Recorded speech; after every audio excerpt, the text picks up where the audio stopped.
Ang pag-cultivate sa farm is ito ho ang grupo ng mga negosyante sa region are the experts and the stakeholders sa field ng tourism. So I'd rather listen to them and whatever they propose or whatever they recommend or whatever they comment on. So ma-input namin. So na-amend na yan, pinaba. Pero in-increase yung tariff to 35% at that time. Tapos na-amend na yan, pinaba. Pero in-increase yung tariff to 35% at that time. Tapos merong earmark amount na 10 billion pesos para ibalik sa mga farmers in the form of farm inputs, mga equipment, para ma-enhance yung productivity ng farmers. Unfortunately, yung implementation, yun ang nag-fail. Why? Because meron nakialam sa importation ng mga farm inputs, mostly coming from China, and ito yung madaling masira or hindi man lang mapakinabangan, like yung mga tillers, mga millers, at saka mga gamit ng mga farmers, tapos saan, hindi pa ayos yung distribution. So again, in the exercise of oversight, kasi yung Congress, merong oversight na mandate over the agencies that are supposed to be implementing properly yung mga batas na pinasa. So we will look into that kasi nga maraming reklamo yung mga farmers natin while may mga nabibigyan ng mga farm equipment para ma-increase yung productivity, and yet hindi na mapakinabangan or very selective yung distribution ng mga farm input, mga farm equipment.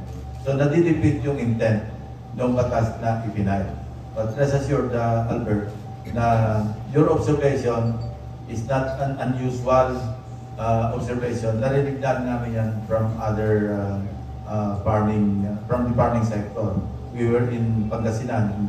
Namin lagi na kailangan merong intervention ng not only the local government unit, even the national. Ito yung precisely yung ginawa na okay, sabi ko kanina, 20 pesos. Subsidized ng government yung 13 pesos.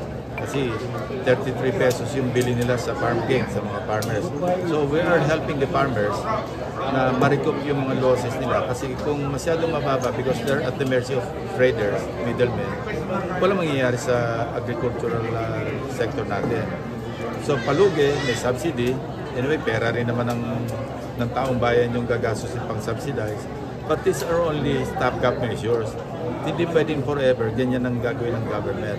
So ang long-term solution is to really help the agriculture sector be productive, to be productive. Hindi yung asa na lang sa subsidy. There are laws that we passed already para to help the farmers. Unfortunately, yung implementation is one thing because nagsipin na naman yung corruption. Just like what I mentioned, procurement ng mga gamit na binibigay as farm inputs, substandard. O kaya madali masira or hindi nagpa-function or as taken up kanina, hindi naman kailangan, di ba? Hindi responsive to sa needs ng mga farmers. Senator, what is your reaction? Okay. Meron ba may tulong ba ang national government sa inyo? Fertilizer?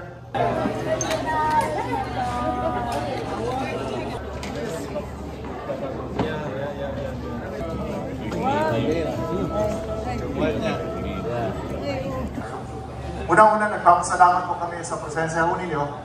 Ito ang tunay na konsultahang bayan.